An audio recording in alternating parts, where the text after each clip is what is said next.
that the committee will meet. So that we pay committee that set up here. Come on. Gbogbo owó tá a dá sí committee yẹn kò work. All right. Wọ́n ti kówó lọ sí Akwa Ibom.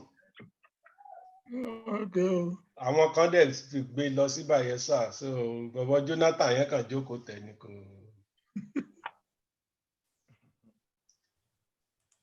Àwọn pọ̀ndẹ́ ìbẹ́. Can you see my screen now? Yes. Hold on a second.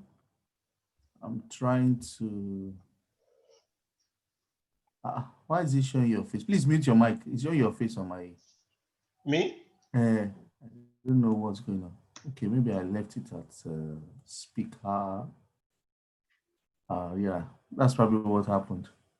I left it at speaker view, so it was panning to your. Okay. Good evening, sirs. Let's get started. I have a very short one today.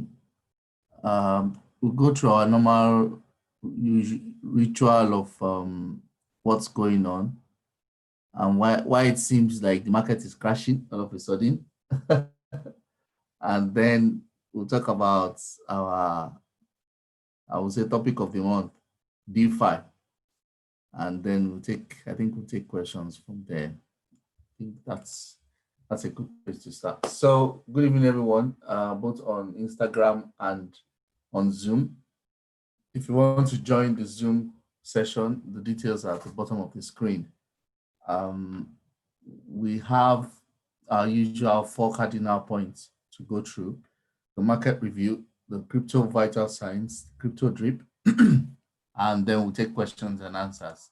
So in terms of market updates, if you've been active this week, you will notice that there have been significant troubles or rumblings in the market, especially in the last, I'll say, 24 to 72 hours. It seems like the market prices suddenly came down, and some of the gains of last week have been given away. What is happening is that there's been a lot of consolidation in terms of Bitcoin, and as a matter of fact, to put it in simple terms, it's almost as if the institutional money and the and the retail money are loggerheads. So institutional money play tricks on people by creating all sorts of products called derivatives.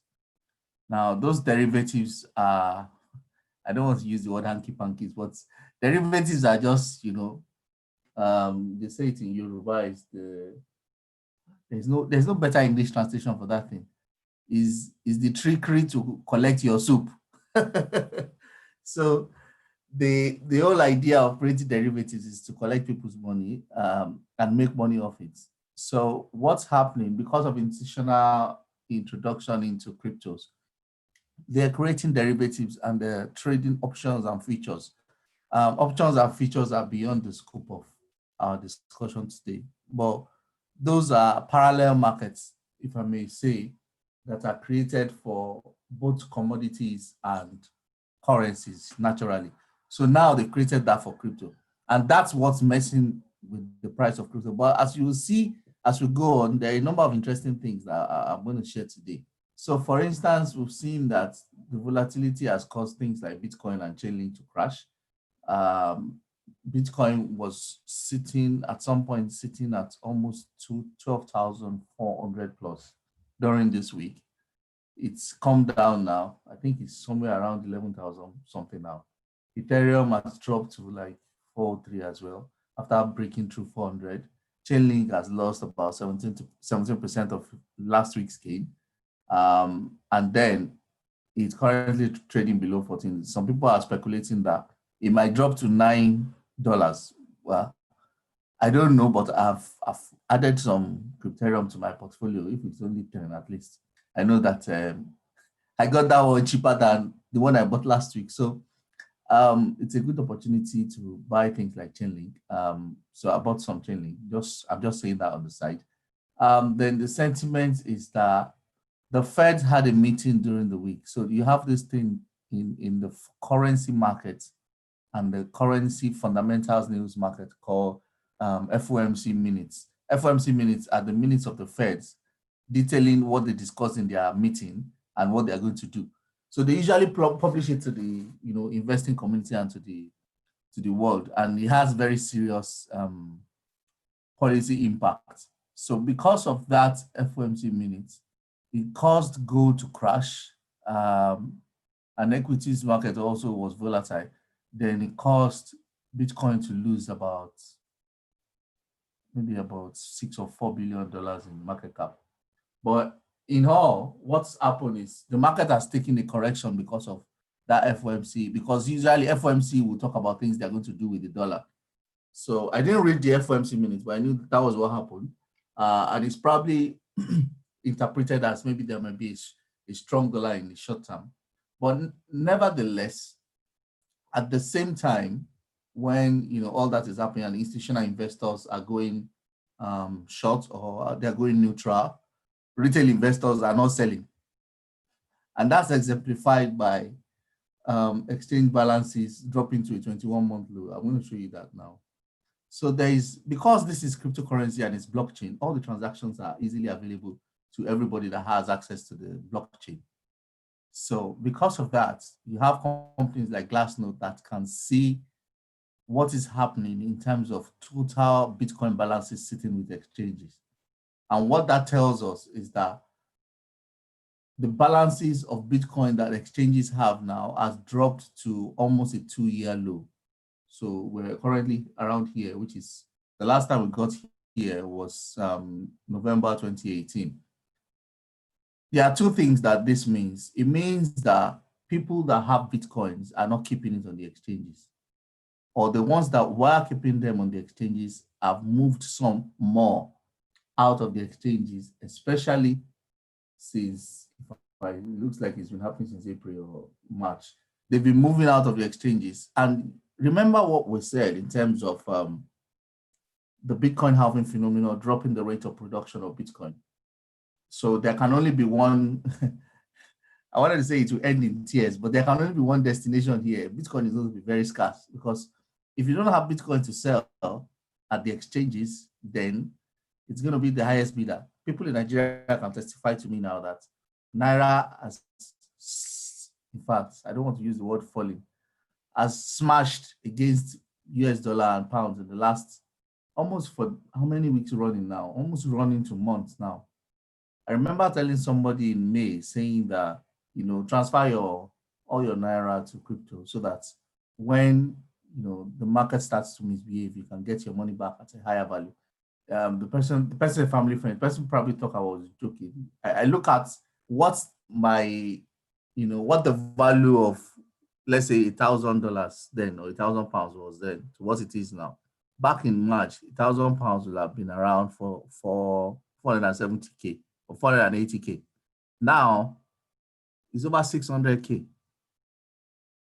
So in the same way, when you don't have supply, which is what's happening in Nigeria, there's no supply of Forex, automatically the price will go up because the demand is constant, or the demand will grow. So what is happening here is that the exchange balances are dropping, and the rate of production has dropped since May. So the next thing you're going to see, well, I don't know when, but I think we can't escape the next 5 months before you start seeing an explosive price move upward. Another interesting news that I wanted to bring up, it's not really new news, but I wanted to bring it up because Robert Kiyosaki is my investment mentor, generally speaking.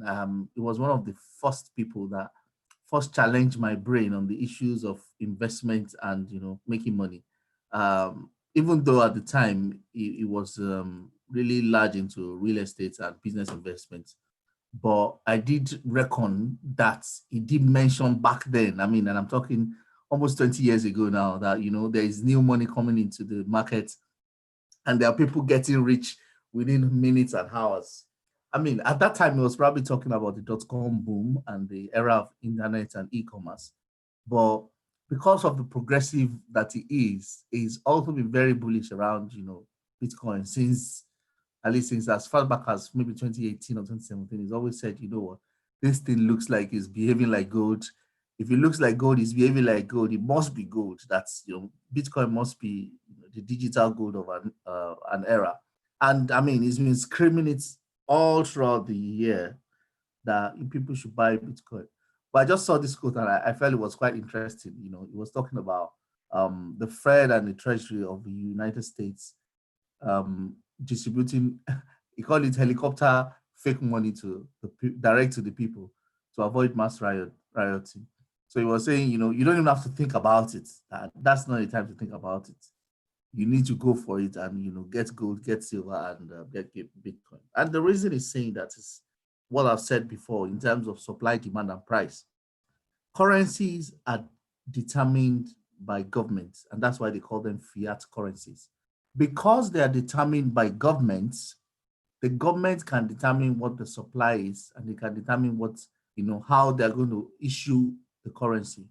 And because they have that control, it makes currency not as, I want to use the word now, not as exciting, let me use that word, in terms of storage of value. Because what it means is that you don't have control over what's happening to the currency, but they have control over the currency. And because they have control over the currency, they are able to determine when and how. And if for whatever reason they tilt the balance of currency by producing too much of it, then you have inflation on your hand and your money becomes worthless. So to prevent that, people have largely been hedging their bets by buying other commodities of value like gold, silver, and Bitcoin and cryptocurrencies. So his name is come up again this week to say, guys, this is the time to buy Bitcoin. And as I said earlier, every opportunity that the price drops, I take it as an opportunity to buy. In fact, look at it this way. If you have ever, okay, let me not say that. Well, I used to go to the market a lot with my mom as a youngster because we didn't have girls. So, and I was the firstborn. So I was the one that was a PA and the handbag. And, I would observe how she would go around haggling with the market people, looking for the best prices before she eventually makes the purchase, by which time I'm totally exhausted. But she doesn't care. She's just looking for, the cheapest price to buy what she wants to buy. So for me, I usually consider that as my decision-making process to investment. I see investment as items that we buy. Nobody wants to buy something that's too expensive. You're looking for the best bargain for yourself. So when the price drops, your instinct shouldn't be that the market is crashing. Your instinct should be that I'm getting a better bargain. I brought this up just to explain what Kiyosaki was saying in terms of U.S. currency index. So this is one of those derivatives and stuff I was talking about at the beginning that they create, but this one is actually a tracker. It's a tracking index that shows how the U.S. currency is behaving, and this is the index since the beginning of the year. You can see that it's dropped more than 10% since the beginning of the year, just to show how the currency is performing generally. So that's probably explains why Kiyosaki, people like Kiyosaki are saying, guys, you need to get yourself into Bitcoin. This is another interesting dashboard that I like to check from time to time. Don't be bothered about the complexity of what's happening there. It just shows in a graphical format if a currency is gaining or losing, or if it's gaining very badly or losing very badly. So you can see Bitcoin is losing fairly, just 1% was 11,698 as at the time I took the screenshots. You could see Ethereum as well. Then it shows the bigger the box, the bigger the market capitalization. Then if you look at the edge here, you see CRO. So on this side, you have all the Ethereum tokens, and you see CRO. You see all of them in terms of how big they are and what market cap they occupy. So in fairness, my current assessment is that even though the market has dropped, I would say it has dropped about 5% of what it was at the peak at 12,004. It's still in a very serious buy zone, and I will explain that with with part 2 of our discussion today, which is our crypto vital signs. Now, you all are familiar with this by now. Our equities markets, our crypto market capitalization, and the altcoins. And true to character, the price drop is actually justified when you look at the market capitalization difference between last week and this week. Last week, we were at 371 billion. This week, it's dropped by $4 billion to 367, and the altcoins has also dropped by $1 billion. It's important to note that the drop in overall market cap did not affect altcoins so much. I mean, just 1 billion out of that was the drop that reflected in altcoins. So it means that even though, Bitcoin, which is the quote unquote reserve currency, had a lot of drop, it still didn't affect the altcoins so much. And we'll come back to that. Our technical analysis, this was what we were seeing last week. And I was saying that the way the market was going, it was going as if it was going to try to breach the $12,000 mark. So this is this week, and you can see that it did breach the $12,000 mark on Tuesday. That Tuesday, Monday and Tuesday, and got to 12,468 before coming back to where we are now. And it will seem like the price is still behaving in consonance with this technical, what you call an ascending channel in technical terms, meaning the price is trading in an ascending way along regular patterns. So you can see that if you check between these two lines, the price is still ranging between these two lines. And I was saying then that at the end of this triangle, there's going to be a squeeze. I think I said that last week, and I think it still holds true. There might be a drop, a fake drop, not a real drop. There might be a drop to look like if the price is going to drop really down, but I doubt it, given the premise of what we know in terms of how much Bitcoin is even available on the markets right now, and the dropping rate of production. It's probably going to pick up once there's a drop. So in summary for Bitcoin holders, hold your Bitcoin because it's about to get explosive. Here are our usual fair and great sentiment. The sentiment is more than what it's more than what we had last week and the week before. The week before I think it was 77. Last week was 78. This week it's crossed to 81. So this sentiment is a survey and the profile of retail investor sentiment. And it shows it agrees with our earlier analysis that more people are holding Bitcoins than are selling it.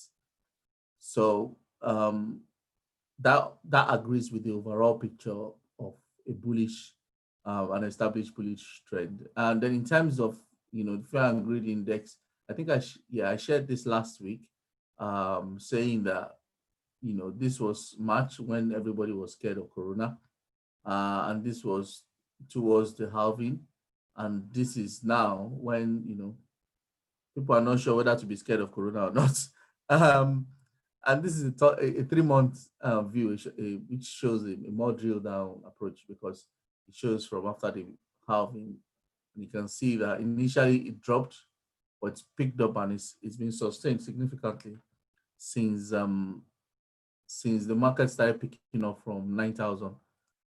Overall, short term is still very strong buy on Bitcoin. So if you have your Bitcoin, there's no point selling. Don't sell yourself shorts. If you've not bought, it's still a good time to buy. As I said, there might be a short dip, but the price might come down briefly.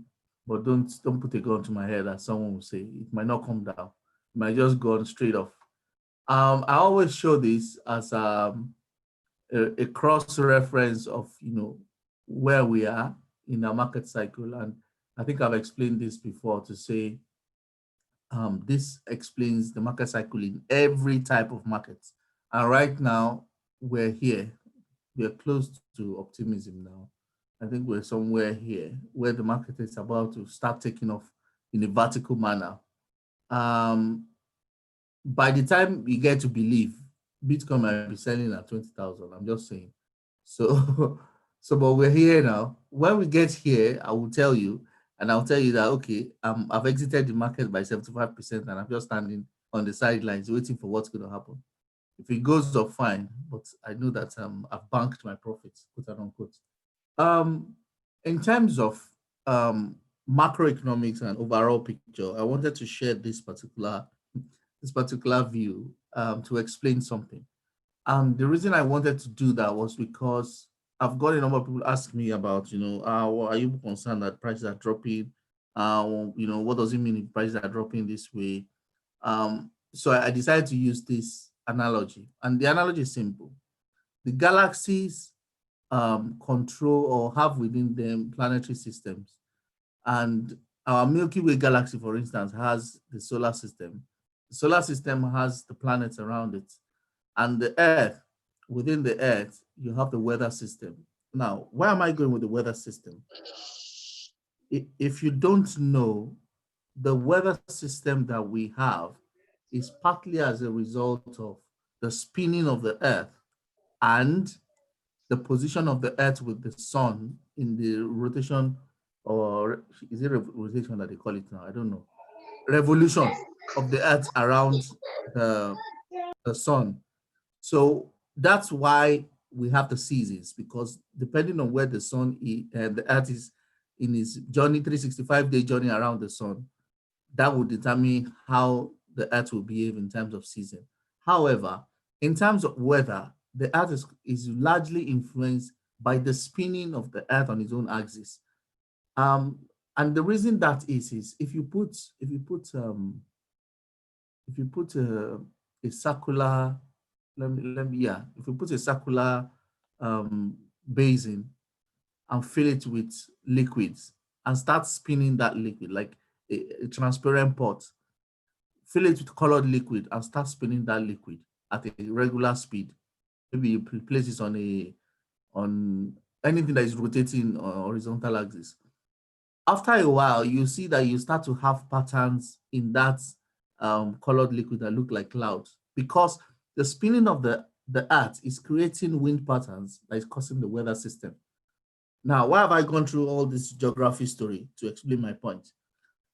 You need to understand that the markets are guided by significant macroeconomics. And if you understand the macros, then you understand what's happening at the micro level. Now, at the macro level, taking Bitcoin as our reference currency, at the macro level, we have our base supply. Our base supply is the mining activity on the Bitcoin network that happens every day, 247, and Bitcoins are produced every 10 minutes. Now, the amount of Bitcoin produced every 10 minutes has been dropping for the last 10 years. Now it's dropped again this year. Now, because of that dropping, as I've always explained, it has shifted the equilibrium between demand, price, and supply, because supply is now reduced. Now, when supply is reduced, it triggers a set of cascades, because it means that if 50 people are willing to sell yesterday and 50 new Bitcoin came to the market, but today only 25 new Bitcoin came to the market, it means the overall available Bitcoin has moved from 100 to 75. And if the people who are available to sell also refuse to sell, it drops the supply further. Now, regardless of what happens, because this is I would say it's almost a perfect environment, almost a perfect economic environment. It means that no matter what happens, the price is going to go to the highest bidder. It means that every Bitcoin that is available and is unsold will continually get higher in price, because there is less and less that is being produced. Why is that happening? Because of what is happening at the macro level, which is now driving what's happening at the rudimentary level. It doesn't matter what the institutions are doing, and the institutions themselves, they know that you can only get as much Bitcoin as you can. So if it's not available, it's not available. And if people stop selling, then all of a sudden you find out that the price just starts skyrocketing. So I had another slide that I wanted to bring that somebody was saying, Bitcoin is justified for an all-time high of $50,000. That's even very conservative, because what people are saying is that you can expect anything between 100 and 150K in the all-time high for this bull run. But let's say it's even at $50,000. $50,000 from where we are now is almost 500%. That's very, very significant just on Bitcoins.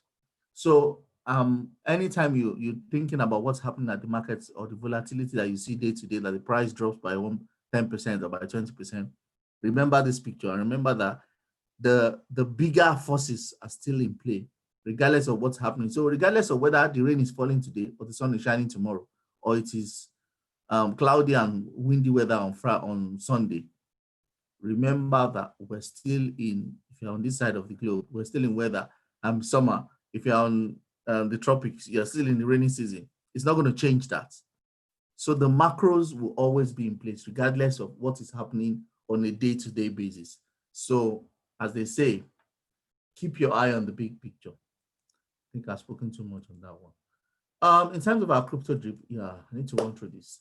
DeFi. I said I was going to continue on DeFi this week. I hope I can cover this in the next 3 minutes. Yes, I said last week. Yeah.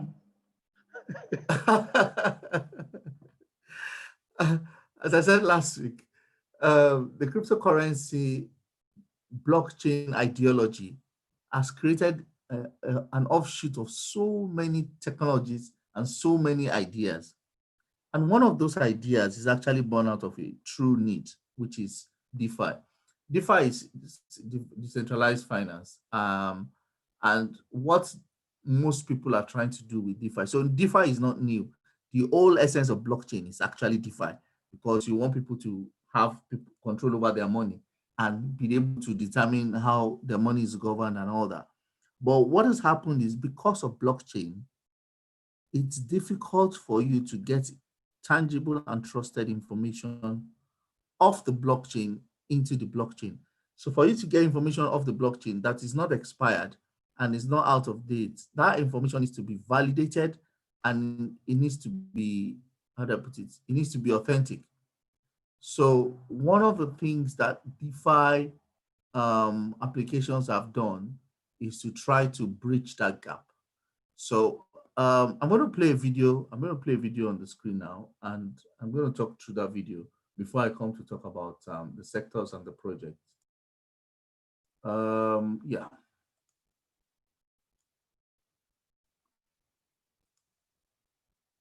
How do band protocol oracles work? Ethereum-based oracle services are often limited by high block time and transaction fees. This makes it difficult for developers to build applications that rely on frequently updated data that's reliable and cost-efficient. This is why band protocol was created. Band protocol provides substantial improvements in both cost and response time, enabling decentralized applications that rely on high-frequency data to emerge. This is because BandChain is built specifically for Oracle computations with the ability to avoid inflated transaction fees, congested networks, and keep providing real-time data at a marginal cost. With BandChain, developers are able to create custom Oracle scripts that connect their smart contracts to any external data source or API. The custom Oracle script specifies the data they need, all the data sources, number of validators required to report such data, and how to aggregate these data into the final result. They are no longer being restricted by the limited and delayed data available on reference data sets, and now have the freedom to utilize a flexible Oracle design to tap into any data source of their liking that powers decentralized finance, prediction, betting, and gaming applications. The possibilities are endless. When a decentralized application creates a data request to BandChain, they pay a small fee to the network. BandChain validators are then chosen based on a randomized, stake-weighted algorithm to respond to the request and pull data from the sources specified in the Oracle script. The validator reports are then aggregated into a single result that is permanently stored in BandChain's blockchain state. Once stored, this Oracle data can be relayed to any other blockchain with a proof signed by validators to verify the integrity of the Oracle data. Each Oracle request only takes 3 to 6 seconds from start to finish. That's why developers choose Band Protocol to create their own fine-tuned, decentralized oracles that provide timely data provisioning in a highly scalable and cost-efficient manner. In the next lesson, we will be looking at Band Token and how it is used to secure BandChain's decentralized Oracle network. So to explain all that jargon, I'll simplify it for everyone. Blockchains are where cryptocurrencies are made and are transacted. Now, you can do transactions within specific blockchains. So on the blockchain for Bitcoin, for instance, you can do your transactions. On Ethereum blockchain, you can do your transactions specific to Ethereum blockchain. However, the problem arises when I need to interact with other blockchains. How do I get data and ensure that that data is not only valid, but it's timely and is not outdated? To get that, you will have needed, if you were to write a program or what you call a smart contract, for each time you do that, you will have needed to be plugging into each of the various data sources and trying to get that information out before you can use the information on your own blockchain. So for instance, if somebody was using decentralized finance for, let's say, lending and borrowing, and he wanted to say that I have Bitcoin, no, I have a Litecoin, I have 28,000 Litecoin somewhere, and I want to borrow US dollar or I want to borrow Bitcoin on this network. Now, there's no way to validate that except the guy's claim. But if I had a smart contract or an Oracle app like Band Protocol or Chainlink, like we all know, Chainlink functions as the oracle that aggregates the data from the external sources and passes it into the blockchain so that the blockchain itself can use it. Why is this important? It's important because without this kind of ability, decentralized finance cannot work. So as decentralized finance is, it cannot work if it's not able to get integrated data in a timely manner. And that's why we have this buzz that we currently have about DeFi, because it's solving an emerging problem in the blockchain industry. Let me use that word. And the screen I have above is all the various applications that are already in play right now as we speak. It's trying to solve various aspects of problems using DeFi. So you have alternative savings, decentralized aggregation, what they call them now, decentralized aggregated organizations, infrastructure and development tooling, lending and borrowing, payments, staking, analytics, decentralized exchanges, insurance, margin trading, prediction markets, tokenization of assets, asset management, derivatives, KYC and identity, and marketplaces. So you already have companies with products that are trying to solve problems that will arise when blockchain becomes mainstay. And that's why there's a lot of buzz around DeFi right now. Now, for most of the, I would say for most of the current landscape that we have, most of the tokens that we know that are working on, the majority of them are sitting between infrastructure and development tooling and decentralized exchanges. Unfortunately, I don't have enough time to go through that today, but bear in mind, like as I said last week, that I'm not trying to kill myself currently, trying to understand all the technology. I have a good grasp of what the technology is, but I'm not trying to get to the nitty-gritty of what each of the projects is doing at a technological level. I'm an investor, so I'm interested in the money part. So for me, I'm looking out who are the top DeFi, tokens. What are their performances? Where have they been? What's their market capitalization? That is kind of information that I'm looking out for.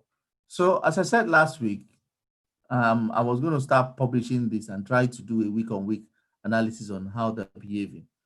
If you look at where we were last week and where we are this week, two things stand out. So sorry, I think I revised this. So this is last week, this is this week. So last week, I reversed, this should have been bigger than this. Last week, we had the market cap for Chainlink was at 5 billion. It was selling at 16. And we have these guys at the top 10.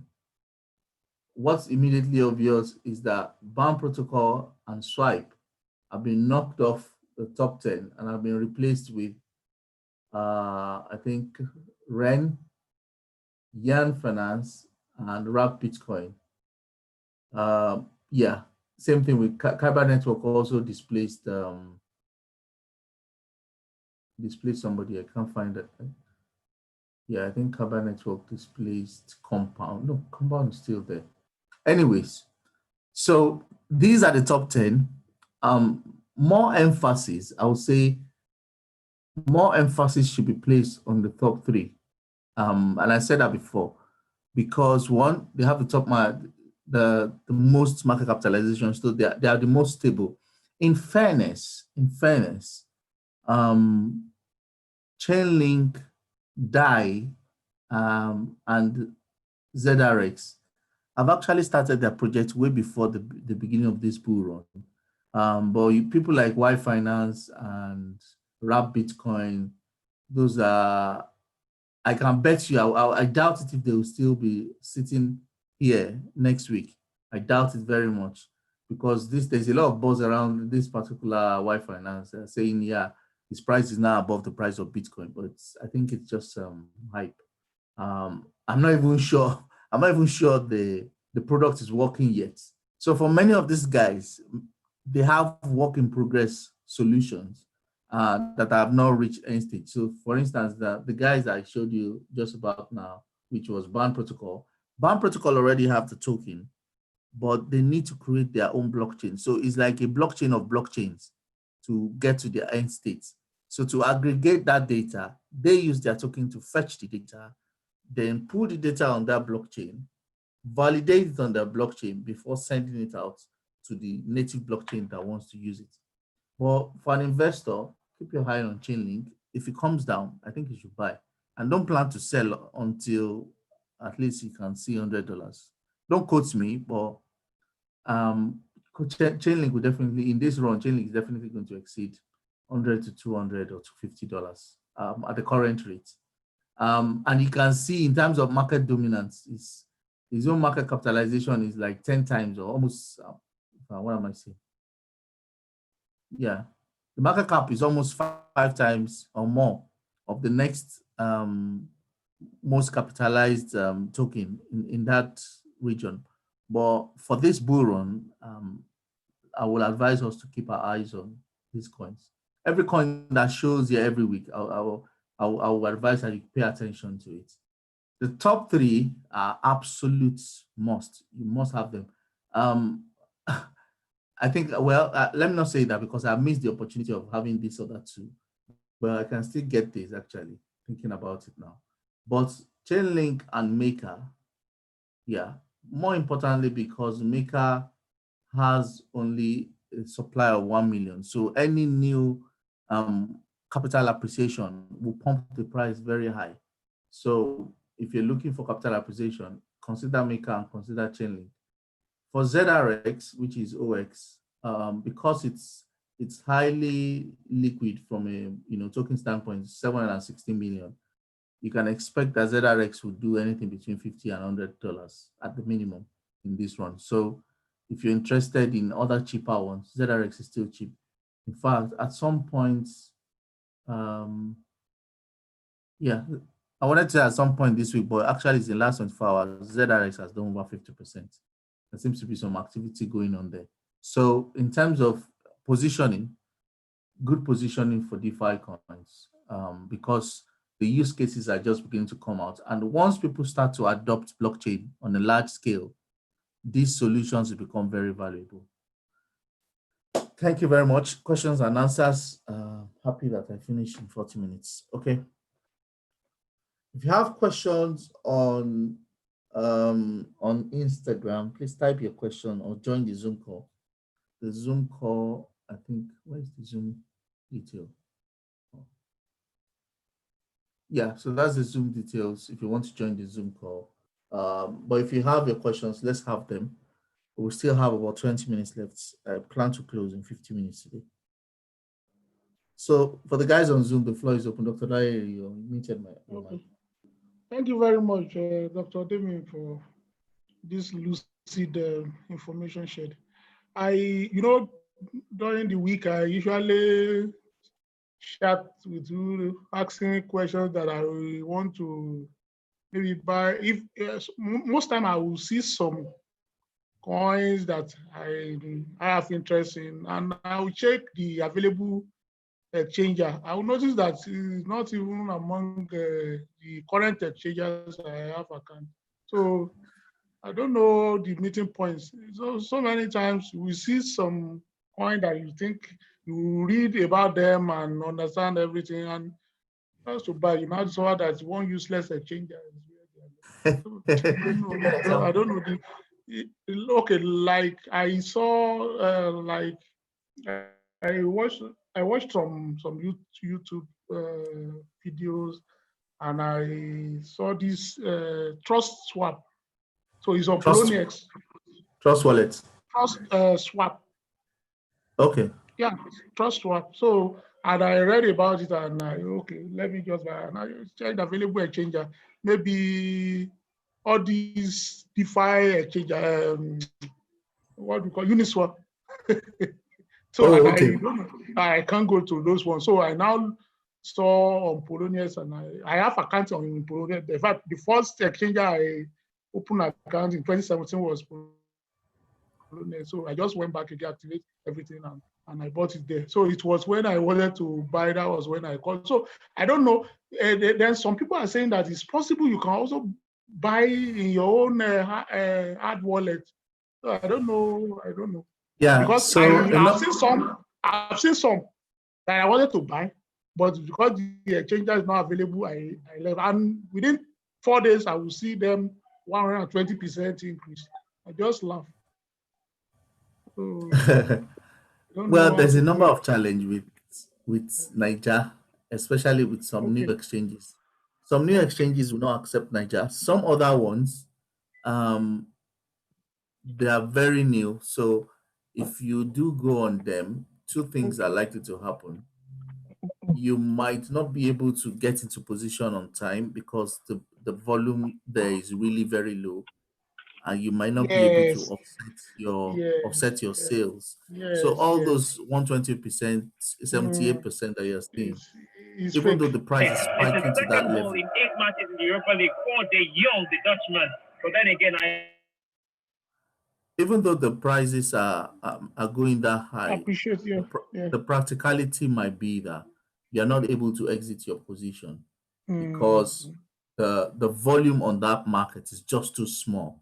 okay. I'll give you a good example. There was a coin, a token I bought. I can't even remember who told me about it. WBX or YBX.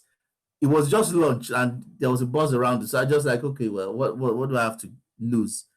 I think I bought like $300 or thereabouts worth of, Okay. but because I wasn't thinking about it seriously at the time I bought, I just left it there. Okay. Only for me to come back in about 4 weeks. It had done times 10 and back. And I never sold anything. I was like, oh no, like, I should have just, sold of this stuff. Like made me cool almost $3,000, £3,000 for nothing. So because the reason the prices go that high is because on a small exchange where you have very low liquidity is the word I'm looking for. Yes. Your bid levels might be far in between. Let me Okay. show you some.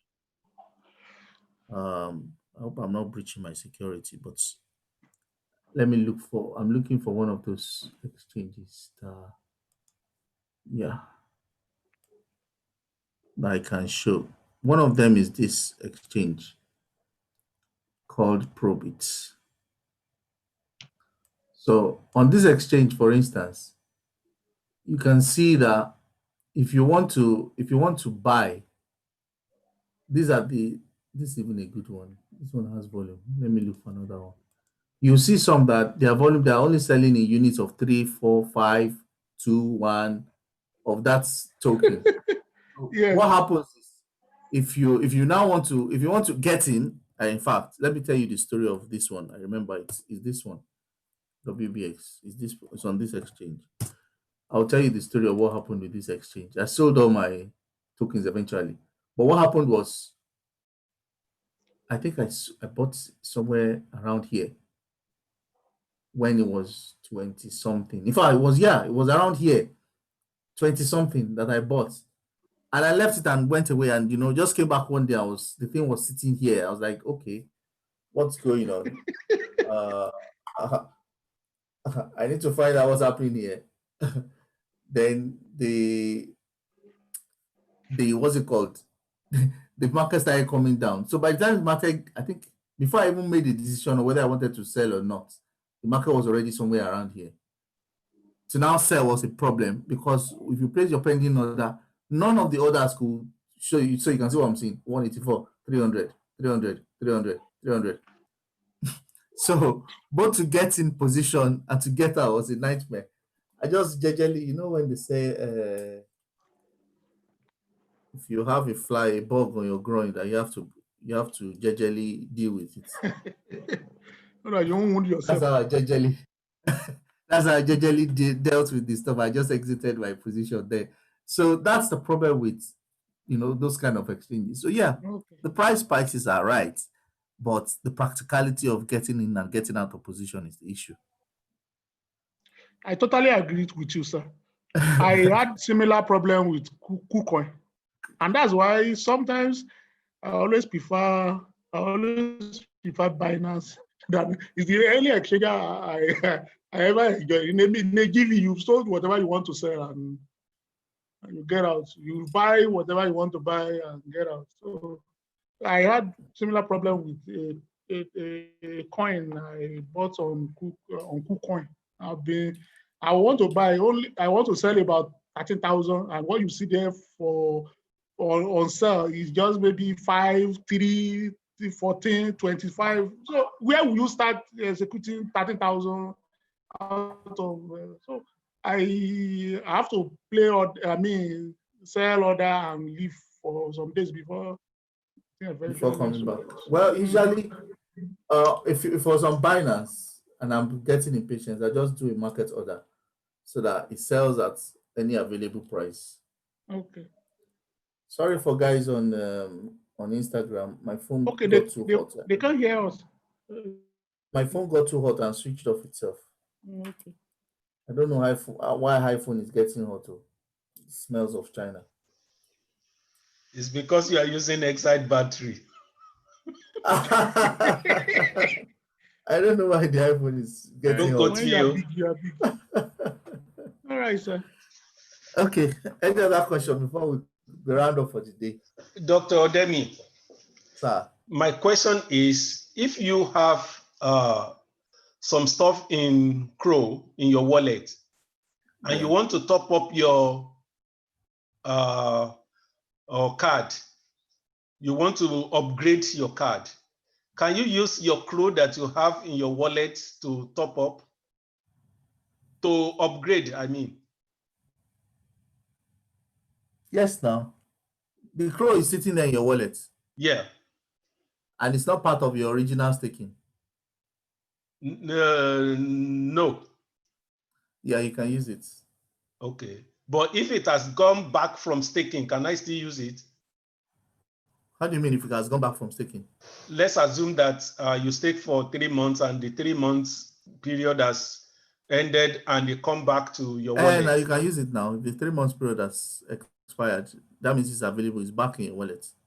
Okay, so I can use it to upgrade the card. Yes, you can use it to upgrade the card. But the only thing is that if you now want the card physically, you'll pay £50, and I've not paid my £50. It's so beautiful to pay £50. I just left it. But I can still use the card that I have. Of course, you can still use the card that you have. Of what need is to buy a new card. I'm not sure. What I'm not sure, and I'm really not sure here. What I'm not sure is if the card is going to be giving me the real level of what I'm supposed to be getting, or it's going to be using the old one. You get what I mean? Okay, I got you. For instance, I started on Ruby Steel, MCO Ruby Steel. Yeah. I upgraded to 500 MCO. Yeah. However, I didn't change my card. But because I'm not sure, I don't know whether the rebate I'm getting is, or the cashback I'm getting is based on my card, my old card, or it's based on the new upgrade. I think I need to ask support. Yeah, please do, so that I can take an because I've been contemplating it that let it not be that I'm sure changing myself because of £50 when I could be making tons of more Crow. Yeah, it's worth checking. I Yeah, will it equally is. send message to the support, something to ask that if I don't change my card and I still use the old card, yet I have upgraded, will I be getting my normal benefits? Yeah. Okay. Thank you No, very much. sorry. For some of us here in Nigeria, if you come on holiday and want to use the opportunity to get all these cards, is it possible? You have to transfer your money to my MCO. Honestly speaking, we are just at disadvantage in all Yeah. ramifications. In other ramifications. Unfortunately, Honestly speaking. I don't know how that works. I'm thinking Because that maybe I'll come on holiday and use the opportunity to even see physically if all these things you are telling us is possible. I can send you my that one is not even- I can send you my physical cards picture. There's nothing to it. At least I can show you. Oh, I know, I I can show- know, there's no doubt about it. But But the only problem I foresee is that Mm, mm, mm. they will say that they are not shipping to Nigeria yet, and Okay. they would prefer to ship to your country Do you know because that you've already. I sent mail to them, they didn't reply me. They reply Are you after serious? 3 weeks. After 3 weeks, I wrote them. I followed them on Twitter. Then I sent a support mail to them about. They reply after 2 weeks. They now apologized and they told me that that's just the situation, that they are not yet shipping to Nigeria, that I should just bear with them. I also challenged them that we're having problem in using MasterCard to buy and all those things. They are trying their best to look for a soft landing for us here. That you just go and use Flutterwave and all those. I think wrote them that the Flutterwave is not connected to their Crow app. That they didn't reply again. Because there was a night I saw what I could buy, that I was damn sure that this I will make money here. I couldn't. I use all my MasterCard, GT, UBA. They didn't answer Let me. me give you something. Let me give you something, Dr. Lallery. So okay. I will send you a link after now to register on a Okay. particular exchange. Okay. They interact well in terms of Deposit. in terms of deposit in naira. I think there is a Nigerian owned exchange. Actually, what I now use is Binance. I'll just go to Binance, deposit on exchange to Bitcoin, then now send to. I'll give you Quidax. Quidax is better. Okay, Quidax. I'm not sure if their rate is better than finance. Okay, let me check. No, the Binance is not good. It's 445, 450, 445, 450. But the good thing about buying, even though they restrict how many bitcoins you can withdraw, the good thing about them is that you can not only buy bitcoins, you can buy Litecoin, XRP, and USDT. So I think that might help you in the short term. All right. Thank you. Thank you very much. Dr. Lallery, just find a way to get the card. It's working. Okay. I went to service my car and the guy was insisting that they will not accept my card. I said he should bring his POS terminal. Okay. Eventually, I paid with having to punch my PIN number because they tried to do it online. It was not going. But I insisted that I have no other card. That is the only card that I have. I have money there. So eventually, when he brought out the POS and I punched in my PIN number, the thing just went from, and 3 seconds after, it popped up on my phone how much CRO they've given me. And I told the guy, do you want to see? I showed it to him. He said, what is that? I said, don't worry, it's African magic. Oh, you are the one making the money. We are watching you making money. It's because it started in 2017 and we just started 2 weeks ago. So now 2017, I started University of Blockchain. So I just graduated. I was paying school fees till now. Imagine. All Thanks, sir. Thank you very much. Anywhere where they say that they are not going to accept for guys that are outside Nigeria, please just insist that you want to use it on their POS and make your payment and put your PIN number. It will go. Yeah. Most of the time that it doesn't agree for Online. if it doesn't agree for touchpad, I put it into the slots. Yeah. And put in my PIN. For online, if it doesn't agree, it's probably because the merchant is not able to evoke a verified by Visa authentication. That's probably why it didn't work online. I tried to use it for that charge about 2 weeks ago as well. It didn't work as well. It went, then it reversed automatically. So there are some instances like that, but other than that, I've never seen it not work. It works everywhere, even to order pizza. You understand, the people that sell us goat meat in Bonto and Shaki, it works on their POS. It works everywhere. I am saying, I'm confirming as well. Yeah, it is. Everywhere it works. So. Okay, my people. Thank you so much. On Instagram, I see you. Thank you. Thanks to all our friends. Particular thanks again to Dr. Lalere because he's promised that he's going to send me some crow.